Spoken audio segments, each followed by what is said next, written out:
Débat avec vous sur Sud Radio avec Yves Damécourt, porte-parole du mouvement de la ruralité. Bonjour. Fatima El Ouazi, adjointe au maire de Rueil-Malmaison, fondatrice de Politique L. Bonjour. Arnaud Benedetti, professeur à la Sorbonne, rédacteur en chef de la revue Politique et Parlementaire. Vous avez publié Comment sont morts les politiques, le grand malaise du pouvoir aux éditions du CERF. Et Kevin Bossuet, professeur d'histoire en Seine-Saint-Denis. Bonjour à vous. Inflation, c'est évidemment l'un des sujets de préoccupation majeure des Français. Les réponses du gouvernement, on va les détailler. La bataille des postes à l'Assemblée nationale. On va revenir également sur le verdict pour les procès des attentats du 13 novembre. Et puis le Covid va-t-il nous gâcher l'été? Je pense qu'on n'aura pas le temps de tout traiter, mais on va essayer. Coup de cœur, coup de gueule. Commençons avec vous, Yves Damécourt. Yves? Oui, bonjour. Bonjour. Oui, je suis là. Allez-y. Mon coup de gueule est vis-à-vis de l'Europe. Après les orages de grêle, la sécheresse, le gel, les excès d'eau qu'on a eu depuis quelques semaines en agriculture en France, un petit peu partout, et des désastres économiques, personnels, familiaux pour un certain nombre d'agriculteurs. Il y a toujours la question qui est posée de l'assurance récolte. Or, il se trouve qu'on vit avec une assurance récolte qui s'appelle l'assurance multipéril, qui est une assurance qui répond à un cahier des charges de la Commission européenne et qui est financée par l'Europe. Et cette assurance multipéril, elle est basée sur un système qu'on appelle le calcul de la moyenne olympique. C'est-à-dire qu'on assure les agriculteurs pour la moyenne des récoltes depuis 5 ans, dans lequel on enlève la meilleure et la moins bonne. Le problème, c'est que depuis 5 ans, les aléas climatiques se succèdent et que donc dans cette moyenne, il y a des années de sinistres. Et donc la moyenne est de plus en plus basse. Il y a de nombreux agriculteurs qui ne s'assurent plus, puisqu'il y a cette moyenne qui est très très basse. Il faut ajouter la franchise et le seuil de déclenchement. Résultat, les agriculteurs ne s'assurent plus.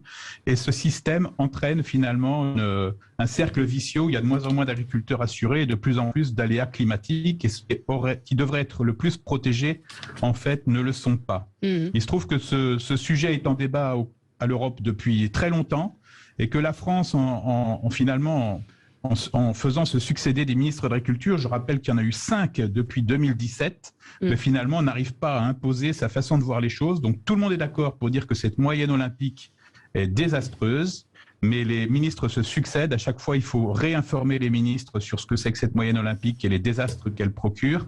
Et finalement, rien ne se fait. Et nos agriculteurs sont en train de mourir économiquement et quelquefois tout simplement. Non, juste une petite question pour qu'on comprenne bien. C'est une directive européenne ? Oui, c'est une directive européenne et en fait, c'est un cahier des charges qui est inscrit dans la politique agricole commune et qui autorise les États et l'Europe en fait à cofinancer cette assurance pour entraîner une assurance des agriculteurs, mais qui impose aussi le cahier des charges et notamment le calcul de la moyenne olympique. Donc ça fait 3 commissaires européens que l'on essaye de convaincre de la bêtise de ce système. En fait, c'est un peu comme si votre maison prenait feu et que l'assureur l'année d'après dit finalement je vais l'assurer pour la valeur moyenne entre une maison incendiée et une maison neuve, et donc si jamais elle reprend feu, je vous rembourserai que la moitié. C'est un système aberrant.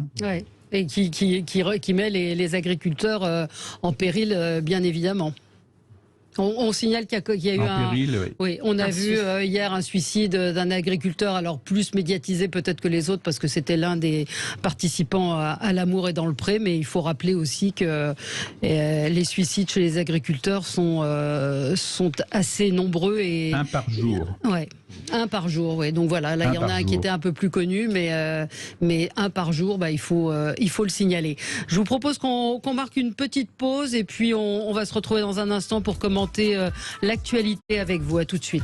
Et on est ensemble jusqu'à midi pour commenter l'actualité avec aujourd'hui Yves Damécourt, porte-parole du mouvement de la ruralité, Fatima El Ouazi, adjointe au maire de Rueil-Malmaison et fondatrice du mouvement Politique L, Arnaud Benedetti, professeur à la Sorbonne, rédacteur en chef de la revue Politique et Parlementaire, et votre dernier livre est paru aux éditions du CERF, Comment sont morts les politiques, le grand malaise du pouvoir.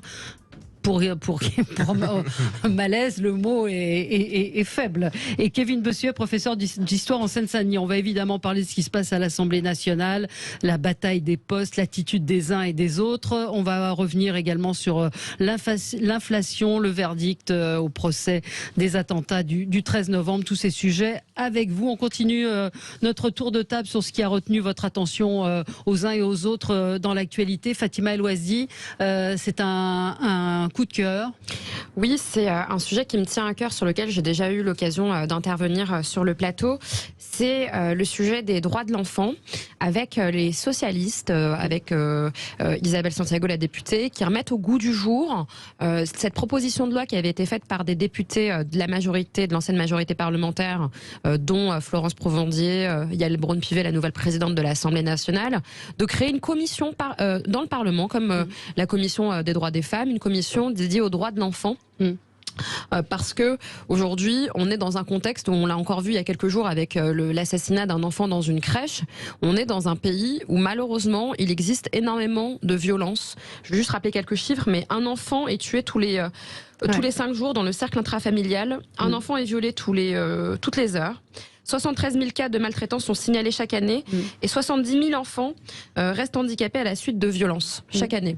On est dans un pays où malheureusement la cause des enfants, parce que malheureusement ils ne votent pas ces enfants-là, mais c'est un sujet qui est un peu un parent pauvre des politiques publiques, d'autant plus que le sujet de la politique de l'enfance est une compétence partagée entre l'État et les départements, ce qui crée de fait une inégalité territoriale selon le département où vous vivez.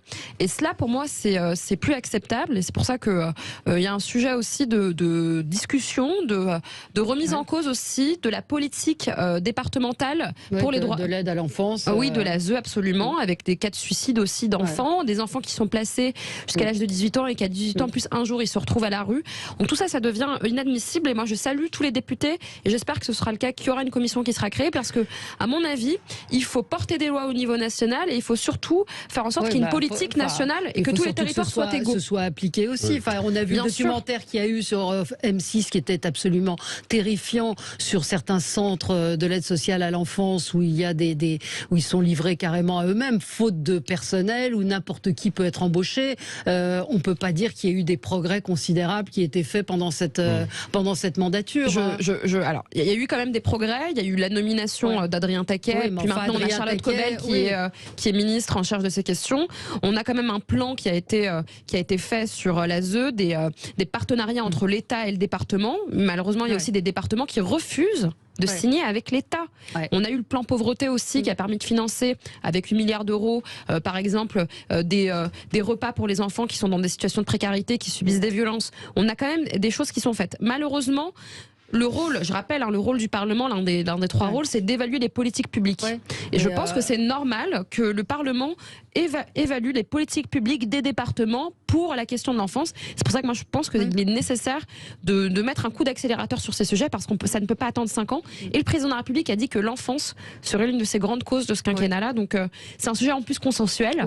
J'ai envie de dire que c'est un des rares sujets sur lesquels on peut se mettre d'accord pour nos enfants. Dans la réalité, quand vous interrogez les éducateurs, c'est qu'il y a un problème de personnel. On voit dans les colonies de vacances, on veut plus passer le BAFA. Avant, je me souviens de mon époque, le BAFA c'était un peu le truc mythique. Aujourd'hui, il manque de personnel. Donc qui va s'occuper de ces enfants?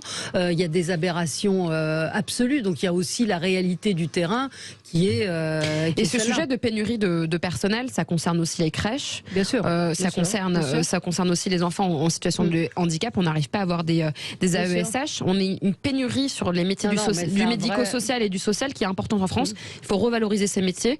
Il faut réorienter aussi nos jeunes et les former dans ces métiers. Donc c'est un sujet de politique publique ambitieux sur lequel il faut vraiment qu'on mette les bouchées doubles. Et puis on peut parler de l'éducation nationale avec vous, Kevin. Non mais je voyais hier passer un tweet de quelqu'un qui disait voilà, il y avait un stagiaire prof d'espagnol qui a demandé à être prof de maths l'année prochaine, ça a été accepté.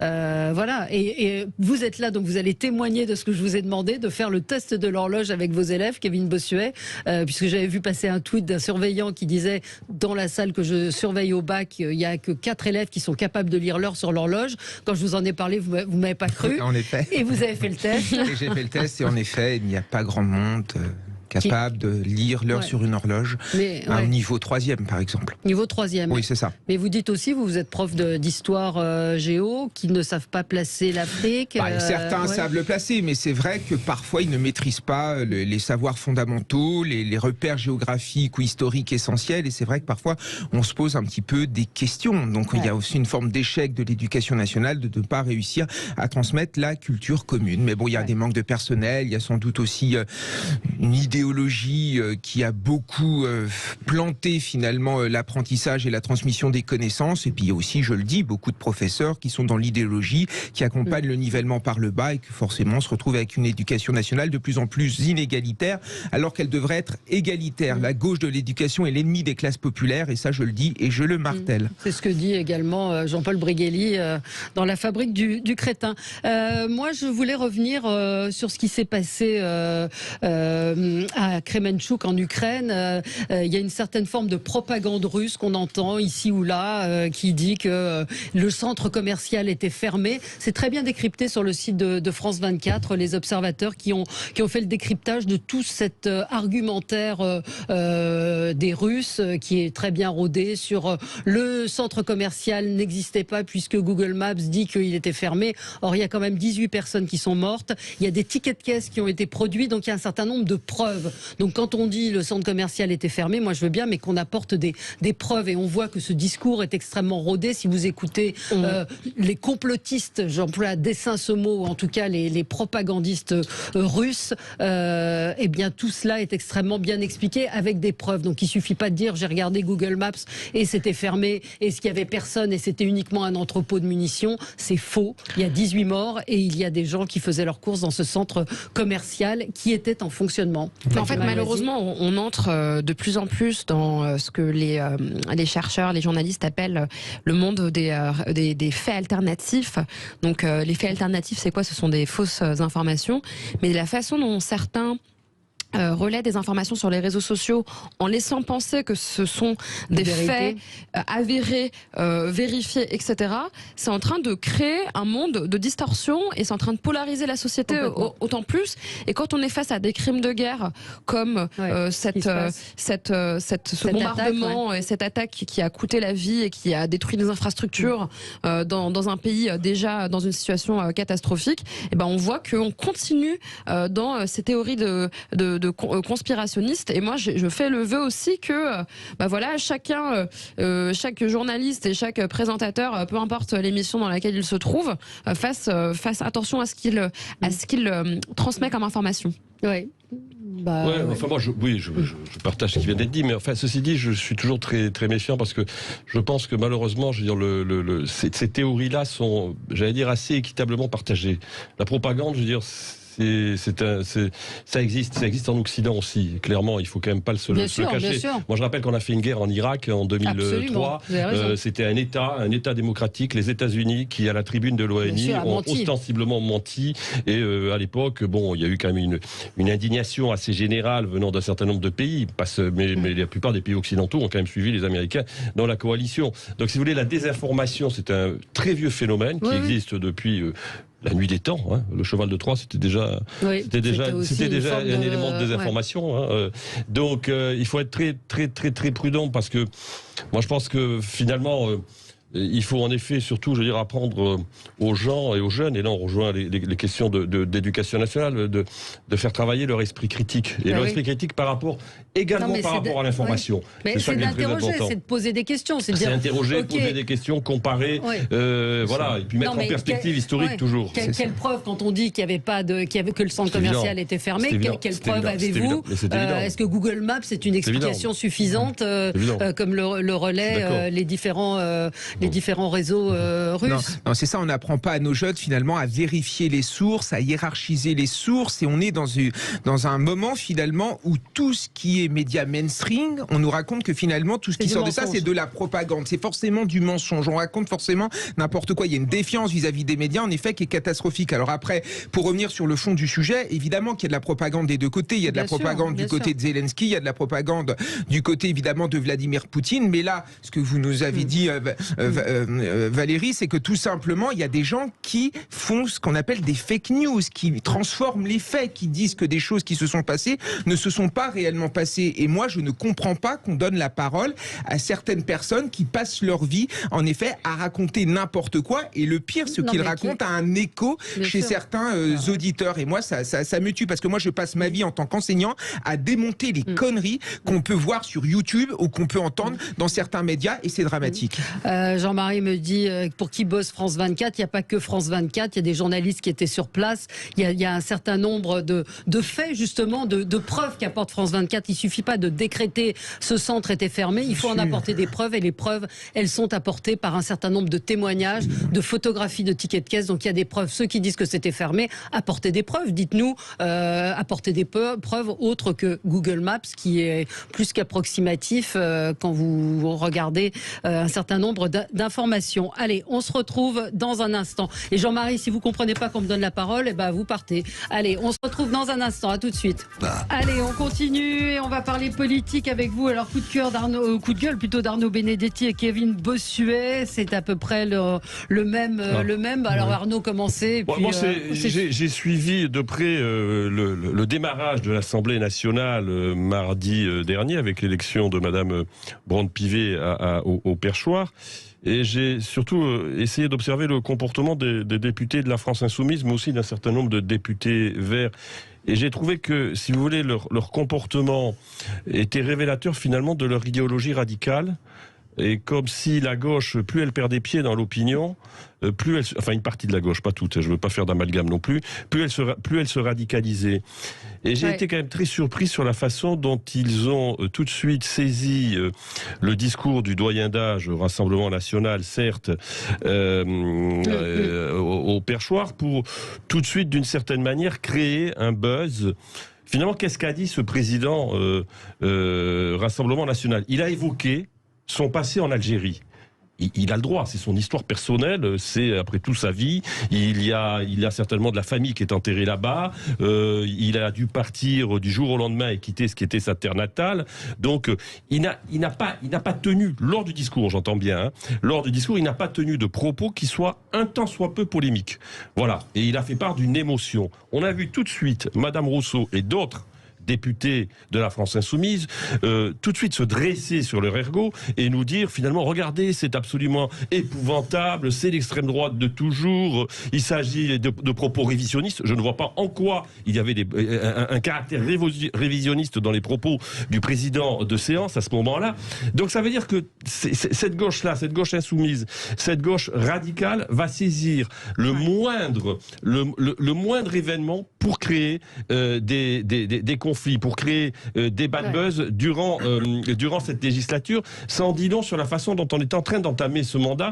Et je trouve la façon dont il se comporte ne me paraît pas, à ce stade, véritablement en mesure d'apaiser les débats. Et Dieu sait si l'Assemblée nationale devrait être un lieu d'apaisement. Oui, je suis d'accord. Moi, il y a un autre fait qui m'a choqué, c'est quand, par exemple, Louis Boyard refuse de serrer la main d'un député Rassemblement national, Philippe Ballard, enfin, qui nous raconte après que finalement, il faut mettre en avant des gestes barrières contre le racisme et l'antisémitisme. Enfin, Philippe Ballard, c'est un journaliste respectable, c'est un journaliste qui a officié chez LCI, je le croise de temps en temps sur les plateaux, etc. Mais il n'a rien d'antisémite, il n'a rien de raciste. Il faut arrêter de raconter n'importe quoi, et on peut serrer la main à quelqu'un sans partager ses idées. C'est un geste républicain, c'est un geste qui relève de la politesse. Moi, je ne comprends pas ces gens qui ne sont pas constructifs, qui ne sont là que pour faire du buzz. Et ce qu'il y a de incroyable, c'est qu'ils prétendent lutter contre le Rassemblement national, mais en étant aussi extrêmes, finalement, les gens de la droite vont davantage vers le Rassemblement national, et le Front républicain, qui à l'époque était contre le Rassemblement national, est aujourd'hui contre la NUPES. Cet assemblage est devenu vraiment profondément anti-républicain, et moi je pense toujours à mes amis de gauche qui ne se retrouvent plus dans la gauche qui est devenue profondément sectaire, qui est devenue profondément extrême. La vérité, c'est que la NUP saccage la démocratie, parce que la seule gauche qui est aujourd'hui mise en avant, c'est une gauche contestataire, et c'est dramatique.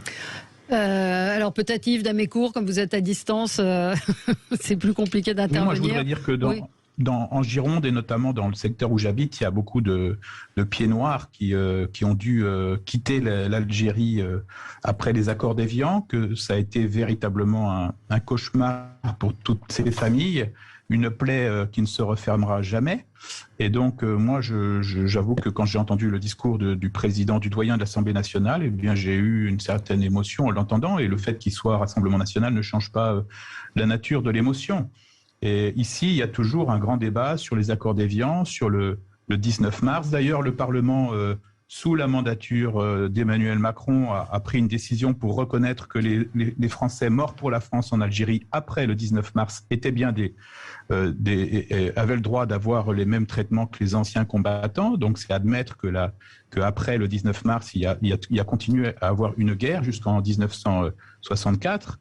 Moi, le frère de mon père est mort à Tablat en 1956. Et donc, chaque année, au mois d'août, nous aussi, on vibre. C'était le plus jeune maire de France. Il avait 27 ans. Il était célibataire et il est parti au combat. Il est mort là-bas. Donc, non, bien sûr, cette façon de juger le discours des gens en fonction de l'étiquette de leur parti politique est juste détestable. Ouais. Tous les membres du Parlement ont été élus par le peuple dans leur circonscription et donc ils ont la voix du peuple de leur circonscription. Absolument. Non, moi je suis tout à fait d'accord avec ce qui vient d'être dit, mais quand même ça infuse, si vous voulez, il y a une sorte de macartisme qui est plus ou moins développé par cette partie de la gauche qui finit par infuser et presque, disons, contraindre les comportements. Moi je suis assez frappé de voir qu'un certain nombre de personnes sont gênées lorsqu'il s'agit d'évoquer cette question justement de la guerre d'Algérie. Ouais. Il peut y avoir des débats sur la guerre d'Algérie, il peut y avoir des débats sur la façon dont la France a réglé en 62 cette question-là. Il ne s'agit pas de remettre en cause l'indépendance de l'Algérie, mais considérer que la façon dont le général de Gaulle, là pour le coup, a géré finalement la situation n'était pas tout à fait, disons, conforme à ce qu'on pouvait attendre en ce qui concerne la protection de ressortissants français. Il y avait 1 million, il faut le rappeler quand même, 1 million d'Européens en Algérie. Il y avait des harkis qui ont quand même été massacrés, il faut le rappeler, par le FLN dès le 19 mars, surtout à partir du 2 juillet, avec ordre qui a été donné, je le rappelle, à l'armée française de ne pas intervenir pour protéger à la fois les harkis et les populations européennes. Donc il y a un certain nombre de questions qui nécessiteraient d'être posées et qui ne le sont pas. Et ça, c'est tout à fait regrettable. Et c'est évidemment entretenu par une partie de la gauche, de cette gauche contestataire, comme vous vous dites. C'est pas une gauche contestataire, c'est une gauche, c'est l'extrême gauche, qui en l'occurrence essaye d'imposer un diktat moral, psychologique, et qui refuse même, c'est ça qui est plus grave, moi ce qui m'a profondément choqué dans les propos de Madame Rousseau, le droit à la compassion. C'est le droit à la compassion qui est refusé, tout simplement pour cette catégorie de population. Je trouve ça inadmissible et profondément choquant. Oui, Fatima, sur ce comportement. En fait, moi, ce qui m'interpelle, alors déjà pour le député en question qui a présidé la première séance, je veux dire qu'être déraciné de son pays natal, je pense que ça doit toujours être un traumatisme. Donc qu'il puisse l'exprimer, parce qu'en plus avec l'émotion d'être devenu député à son âge, avec voilà son parcours, moi je peux comprendre l'émotion par ailleurs. Cependant, je reviens sur ce qu'a dit Kevin il y a quelques instants sur le fait de porter le procès systématique d'antisémitisme et de racisme, voire même d'islamophobie, ce qu'a dit monsieur le député Boyard. Oui.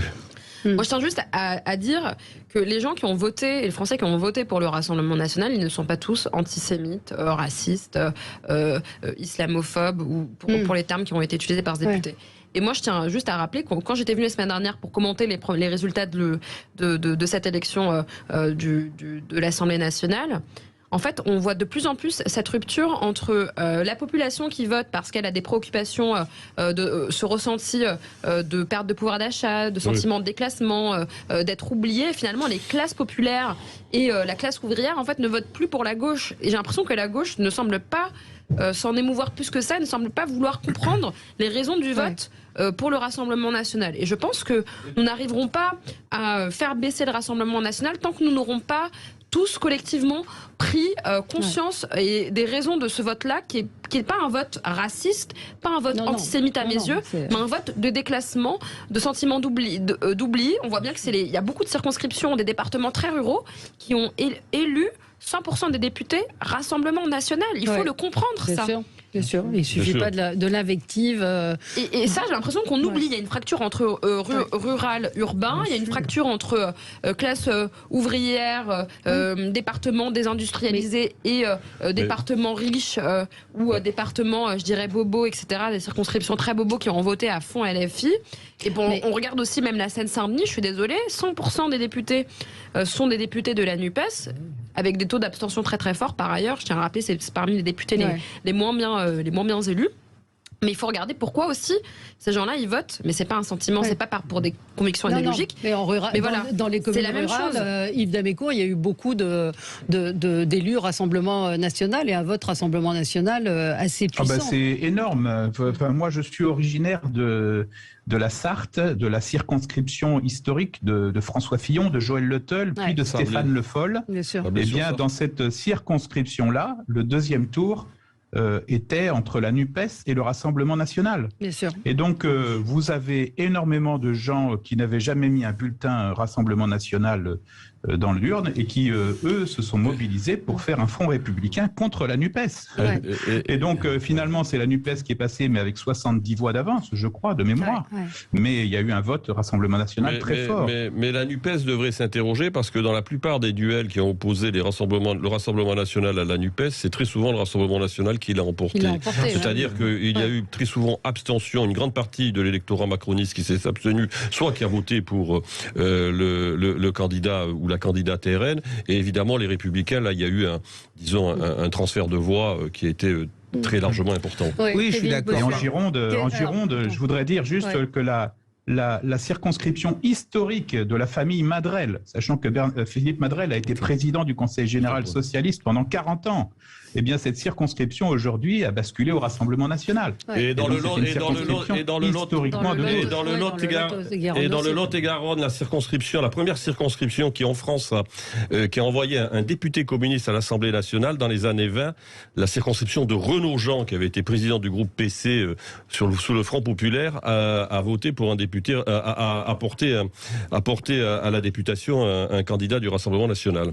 Évidemment que le vote Rassemblement National est de moins en moins un vote raciste, et même le Rassemblement National a tout à fait changé. Quand vous prenez des gens comme Jean-Philippe Tanguy, comme Anne-Sophie Frigou, nouvelle députée, quand vous prenez Sébastien Chenu, Julien Doul, moi je n'entends plus rien de raciste. Ils ont un discours qui est profondément républicain, donc il faut en finir avec ça. Et je dirais même qu'aujourd'hui, l'antisémitisme et le racisme, je ne le trouve pas au Rassemblement National, je le trouve beaucoup plus à l'extrême gauche. Quand on invite un Jérémy Corbyn, quand on légitime l'organisation de réunions non mixité raciale, pour moi, le racisme, il est de ce côté-là. Et je le dis d'autant plus que moi, je appartiens à une forme de droite classique, je vote LR, maintenant je peux le dire, puisque les élections sont finalement passées. Mais moi, voyez, face à la NUPES, je suis désolé, je suis beaucoup plus prompte à aller vers des gens comme Sébastien Chenu, etc., qui, eux, défendent vraiment la République. On va y revenir dans un instant. On va parler, vous êtes en train de suivre Fatima El-Ouazi pour nous.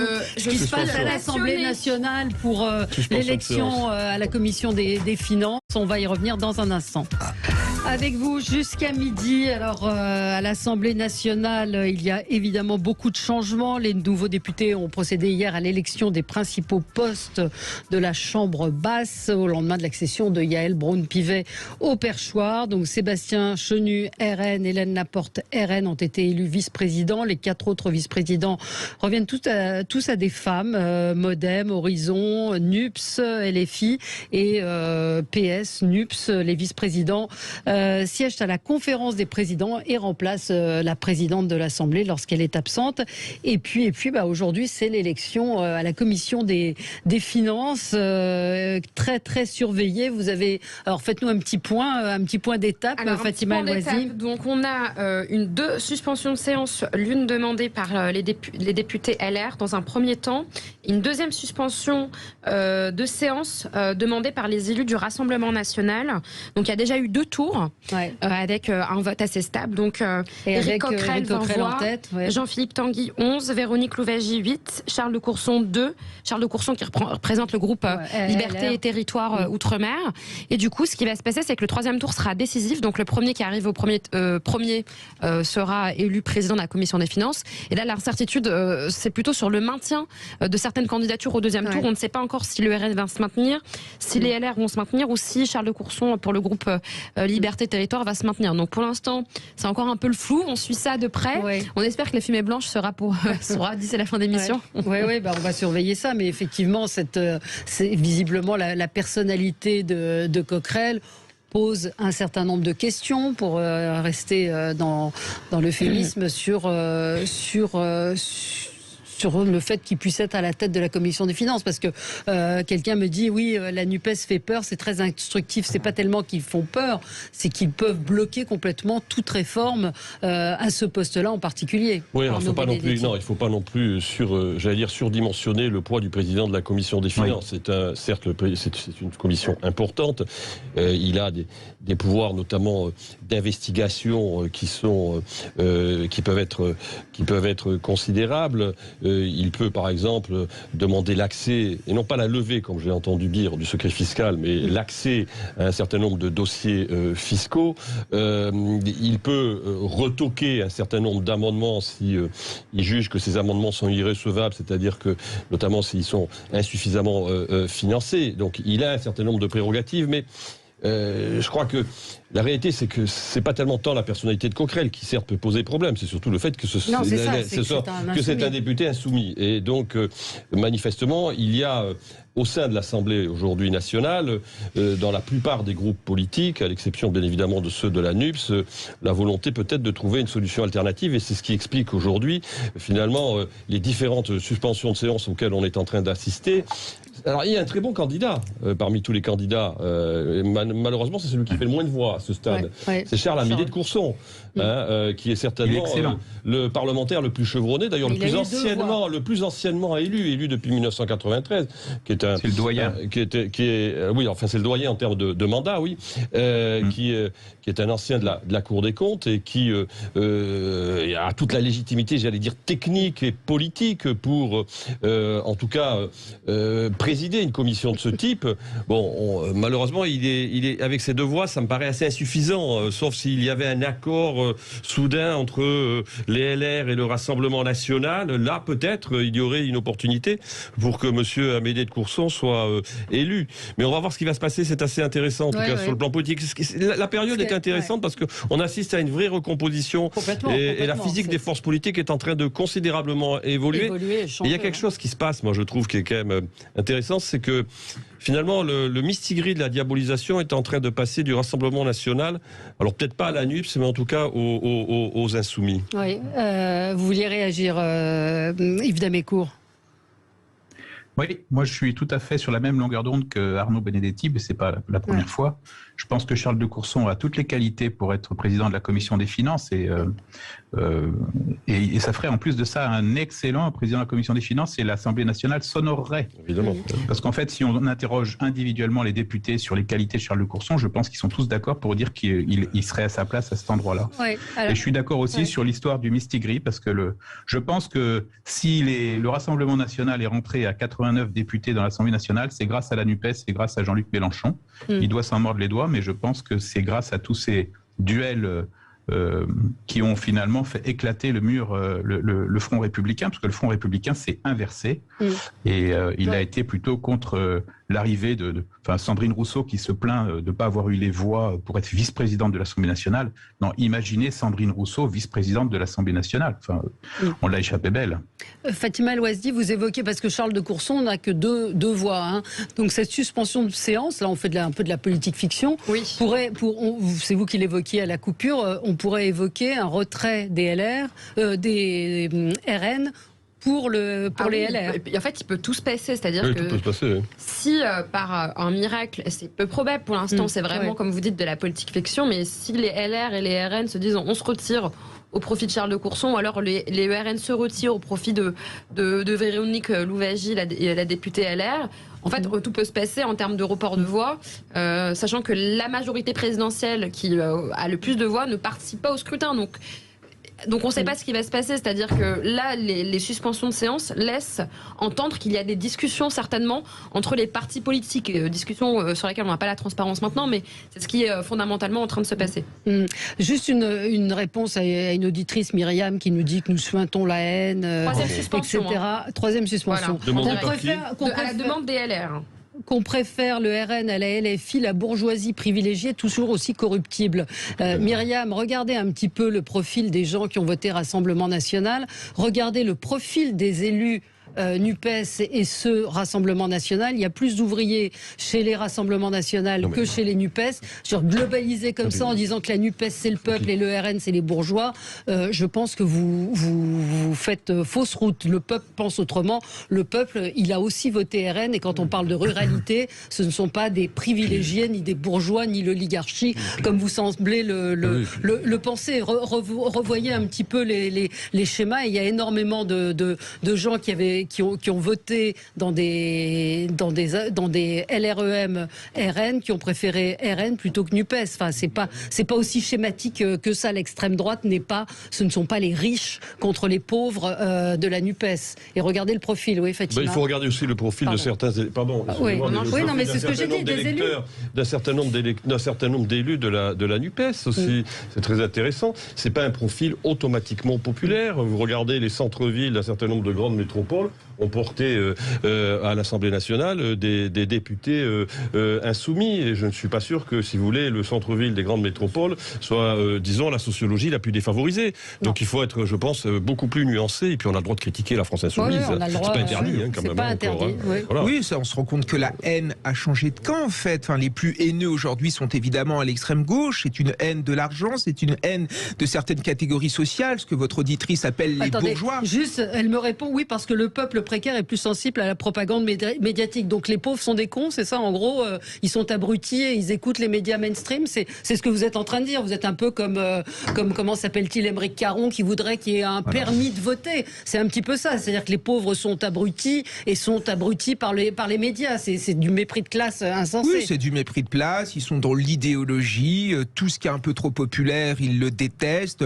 Voilà, ces gens, je pense qu'ils appartiennent maintenant au XXe siècle. On est dans autre chose. Et voilà, moi, en tout cas, quand je regarde objectivement ce qui se passe sur l'échiquier politique, la haine, je ne la vois plus du côté du Rassemblement national. Je la vois du côté de la LFI. Et c'est ça qui est dramatique. Et tous ces gens ont tué Jean Jaurès. Moi, je pense à ce pauvre Olivier Faure, quand même, qui a tué le Parti socialiste, qui a tué le parti de Jean Jaurès pour se soumettre à LFI, qui est un parti extrémiste, est un parti qui a quand même des rapports avec la République qui sont quand même très ambigus. Bon, je vous propose qu'on change de sujet, qu'on parle d'inflation, mais vous continuez à surveiller, Fatima El Ouezdi, l'élection à la commission des finances. Alors ce matin, c'est Michel-Édouard Leclerc qui a lancé un pavé dans la mare parce que pour lui, il voudrait qu'il y ait une commission d'enquête, qu'il y ait plus de transparence sur les augmentations de prix. J'ai entendu ce matin, effectivement, il pense qu'il y a des profiteurs qui font leur beurre sur l'augmentation globale, qu'il y a des fabricants qui qui organisent la pénurie et que l'inflation en fait serait d'une certaine manière artificielle. Ça typiquement, ça pourrait être une des missions de la commission des finances. La commission des finances peut décider de lancer une commission d'enquête. Elle peut même saisir l'autorité de la concurrence. La commission des affaires économiques. Oui, la commission des affaires économiques, mais la commission des oui, vous avez raison, c'est la commission des affaires économiques en effet. Oui. Il dénonce une inflation suspecte et il réclame une commission d'enquête. Mais elle peut saisir l'autorité de la concurrence. Ouais. Moi, j'avoue que j'aurais bien aimé que Michel-Édouard Leclerc rentre dans le détail et qu'il donne aussi des exemples pour qu'on arrive aussi à tangibiliser ces hausses qui pourraient être organisées. C'est vrai que dans toutes les crises, il y a toujours des gens qui profitent, hélas, de l'inflation pour augmenter les prix et pour aussi créer énormément de demandes avec une offre qui est de plus en plus restreinte. Oui, mais comme les gens ont toujours peur des pénuries, ils vont toujours vouloir surstocker, etc. On l'a vu par exemple avec l'huile de tournesol et toutes les huiles sur lesquelles il y a eu une pénurie à cause de la production. Parce que les gens aussi ont peur de la pénurie. En fait, c'est des réactions assez humaines. Maintenant, ce serait intéressant de voir sur certains produits, notamment alimentaires, parce que, excusez-moi, mais il y a des biens de première nécessité, dont la nourriture, sur lesquels, bien évidemment, il faut qu'on travaille à limiter la hausse pour que les gens puissent continuer à vivre, en fait. Parce que aujourd'hui, il y a des gens où, à partir du 15 du mois, ils ont déjà du mal à finir le mois. Donc, c'est sur ces sujets qu'il faut qu'on travaille. Il a donné des exemples. Il dit quand vous avez des fabricants de produits de base à base de cacao qui vous invoquent l'Ukraine pour une augmentation de 15% des prix sur la confiserie, sur les barres chocolatées, il dit, je parle de Nestlé, de Mars, faut quand même pas déconner. On est sur l'autre continent pour le cacao. Il parle aussi des hausses qui sont demandées, qui ne sont pas transparentes, en particulier en ce qui concerne les transports. Il dit qu'il faudrait qu'il y ait beaucoup plus de transparence. Il dit quand vous voyez que tous les fournisseurs arrivent avec des factures de transport en augmentation de 15, 20, 30%, notamment sur les prix des conteneurs qui ont augmenté de 30%, et qu'en même temps vous voyez que les sociétés de transport sortent des bénéfices par milliards l'année dernière, on voit bien que ce n'est pas l'indisponibilité des conteneurs. Yves Damécourt, j'imagine que c'est un sujet qui vous intéresse forcément. Moi, je pense que Michel-Édouard Leclerc, c'est un peu l'hôpital qui se fout de la charité, quoi, parce que l'agriculture, depuis 40 ans, le prix de l'alimentation est resté quasi stable à monnaie constante, et dans ce prix de l'alimentation, la part versée aux agriculteurs a été divisée par 2. Moi, je suis viticulteur et mes plus gros clients, c'est la grande distribution. Ma bouteille de vin, depuis 20 ans, je la vends toujours au même prix, et alors que eux, les prix ont augmenté et les marges se font dans la grande distribution. La loi Egalim, ils l'ont retournée à leur avantage. Et donc, moi, je ne demande pas mieux que de faire une table ronde avec Michel-Édouard Leclerc et ses 5 comparses, puisqu'ils sont 6 aujourd'hui à faire le pluie et le beau temps en France, puisqu'ils ont à 6, ils détiennent les achats de 80% des biens de consommation. Eh bien, on va se mettre autour de la table et puis la transparence, on va la faire, mais je voudrais qu'on la fasse jusqu'au bout, parce que c'est un petit peu facile comme procès. Oui, c'est-à-dire qu'il fait un peu de démagogie, c'est ce que vous êtes en train de dire. C'est-à-dire que lui-même ne s'applique pas, pas ce qu'il est en train de réclamer aux autres. C'est-à-dire qu'il joue lui aussi sur les marges. Non, mais c'est intéressant de cette façon d'utiliser. En fait, avec la loi Egalim, la grande distribution n'a plus le droit en gros, c'est très compliqué pour eux de faire des promotions sur les produits frais et les produits agricoles. Donc, ils ont transporté leur promotion sur les produits industrialisés. Et maintenant, les produits industrialisés augmentent et donc ils sont en panne de produits d'appel. Mais bon, moi, je pense qu'il faut supprimer toutes ces lois scélérates, revenir à des choses plus simples, et qu'il faut qu'on se mette autour de la table, mais on a besoin de la grande distribution en France, puisqu'on est dans un système où c'est elle qui capte la grande majorité de la commercialisation des produits, et donc il faut qu'on trouve un moyen pour que les marges soient mieux distribuées. Il faut revoir cet observatoire des prix et des marges qui a été créé à l'époque sous le gouvernement Fillon et qui est présidé par Philippe Chalmin, mais qui finalement ne produit rien de bien intéressant, et il faut... Derrière, il y a des enjeux énormes. C'est la souveraineté nationale, c'est la façon dont vivent les zones rurales, les agriculteurs. On manque cruellement en France d'industrie de première et deuxième transformation des produits agricoles et forestiers. On envoie nos patates se faire transformer en frites en Belgique. On envoie nos bois se faire transformer en parquet en Chine. Enfin, il faut arrêter tout ça. Il faut reprendre le problème à la base. Mais donc, prenons-le au mot. Plus de transparence, comme le réclame Michel-Édouard Leclerc. Absolument, prenons-le au mot et faisons... un débat sur le plateau de Sud Radio et mettons un peu de transparence dans tout ça. Eh ben, c'est un appel qui est lancé. On se retrouve dans un petit instant après la pause pub sur Sud Radio. À tout de suite. Des nouvelles, Fatima Loisdi, de ce qui se passe à l'Assemblée. Alors, Olivier Faure s'indigne d'une potentielle élection de Courson à la tête de la présidence de la Commission des affaires financières, des finances, pardon, parce qu'il pense qu'il y aura peut-être une alliance LR-RN pour déporter les quelques 18 voix ou 19 voix sur Charles de Courson, qui ferait qu'il en aurait 21. Ce qu'on disait. Et qui serait de fait élu. Donc c'est Charles de Courson qui a demandé une suspension, donc on attend la fumée blanche. Ça serait une solution politiquement. C'est Fatima qui a évoqué la première cette hypothèse. Ça serait une solution politique pertinente et tout à fait légitime sur le plan technique. Voilà. Alors, on va voir. Et puis même au sein de l'électorat, le Rassemblement national est en quête de légitimité, de responsabilisation. Le fait, en effet, de se retirer pour Charles Amédée de Courson pour la compétence contre la NUP Coquerel, je pense en effet que ça va faire plaisir à beaucoup d'électorats. Charles de Courson a retiré sa candidature.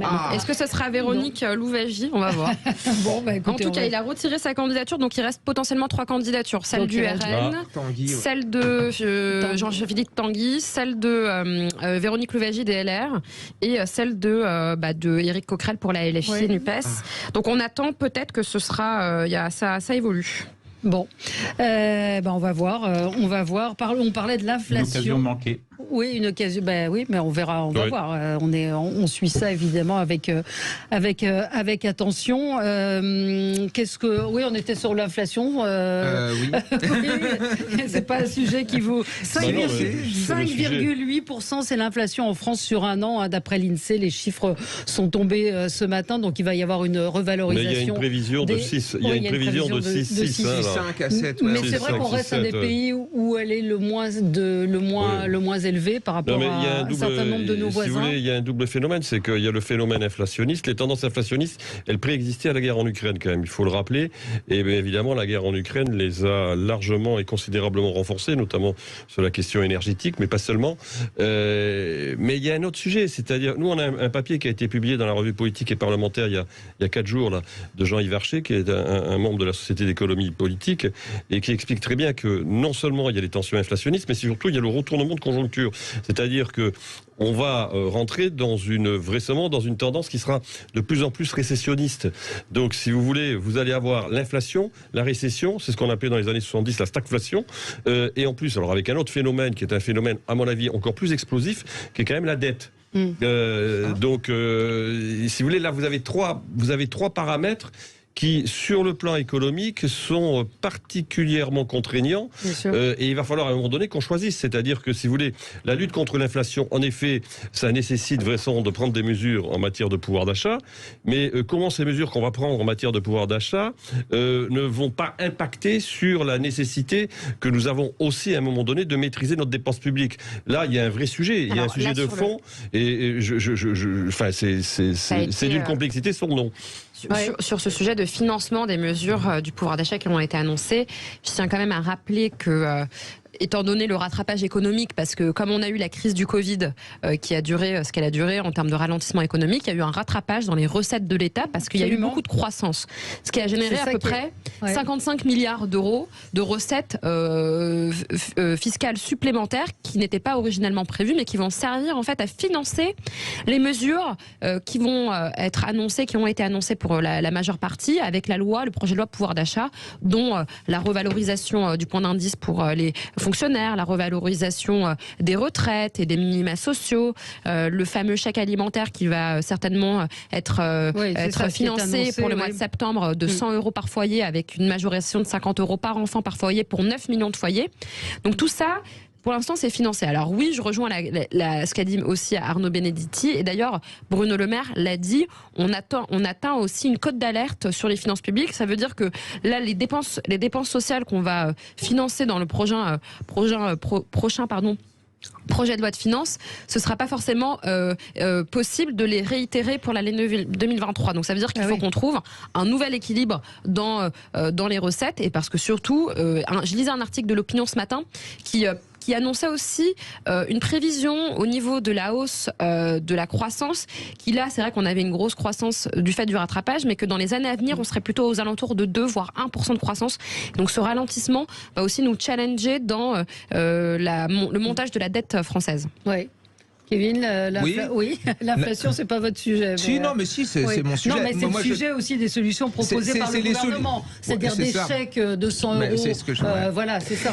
Moi, je trouve ça irresponsable de donner des chèques, le chèque alimentaire, bouclier tarifaire, etc. À un moment, dans ce pays, il faut valoriser le travail. Il faut continuer à défiscaliser les heures supplémentaires. Par exemple, je prends l'exemple des heures supplémentaires. Il y a un plafond de 5 500 euros par an. Au-dessus, ce n'est plus défiscalisé. Il faut faire sauter, par exemple, ce plafond-là. Il faut valoriser le travail. Il faut permettre à des gens d'avoir davantage accès au travail. Je pense, par exemple, aux retraités qui veulent reprendre une activité professionnelle. En effet, pour se faire un complément de revenu, ils ne peuvent pas gagner au-dessus d'un certain seuil, sinon ils perdent sur leur retraite. Ce sont tous ces mécanismes-là qui empêchent finalement les gens de renouer avec la valeur travail, renouer avec le mérite. Et c'est pareil pour la fonction publique. Moi, je suis fonctionnaire, je suis très content qu'il y ait une augmentation du point d'indice de 3,5, mais sauf que ça coûte des milliards pour l'État et sur la fiche de paye, on n'en voit pas grand-chose. Il faut valoriser le mérite, mettre en avant de nouvelles missions, faire en sorte que, par exemple, les enseignants puissent travailler plus pour gagner plus. Moi, je suis là-dessus et j'en ai marre de cette politique d'assistanat, en effet, qui a des conséquences affreuses sur nos dépenses publiques. Et sur la dette, pensons à nos générations qui arrivent. C'est irresponsable. On va leur livrer un pays endetté. Et pour moi, c'est moralement très grave. Alors, il y a un autre sujet sur la dette. Juste un point sur la dette. Le problème, c'est que ce qui risque de se passer, et ce qu'on voit déjà commencer à poindre, notamment venant des États-Unis, c'est que les fameux taux directeurs vont être relevés. Et la hausse des taux d'intérêt, je veux dire, constitue un vrai problème. C'est-à-dire on le sait très bien aujourd'hui, on danse sur un volcan en termes de dette publique. La hausse des taux d'intérêt, ça signifie que le coût de la dette se surenchérit. Et la réalité, c'est à ce mur de dette et à ce surenchérissement des taux d'intérêt auquel on va être confronté dans les semaines et dans les mois qui viennent. C'est vrai qu'on est dans une situation. Voilà, mais c'est le problème. C'est pour ça que vous me dites, les mesures sont financées. Oui, elles sont financées, mais pour celle-ci, en tout cas. Oui, mais enfin, la réalité, c'est que ça ne suffit pas aujourd'hui à répondre à la question auquel on est confronté. C'est Éric Coquerel qui est finalement élu président de la commission des finances au 3e tour. Bon, j'ai pas le détail des votes, mais en tout cas, c'est lui qui... Donc ils ne se sont pas mis d'accord. Ils ne se sont pas mis d'accord. Il n'y a pas eu d'accord et d'alliance. Mais écoutez, ce sera à commenter demain. Voilà. Merci à tous les quatre. Merci à vous d'avoir été avec nous sur Sud Radio pour ces débats parfois mouvementés. Mais c'est aussi ce qui fait le charme de cette émission et de cette station de radio. Parlons vrai. Très bonne journée. À demain.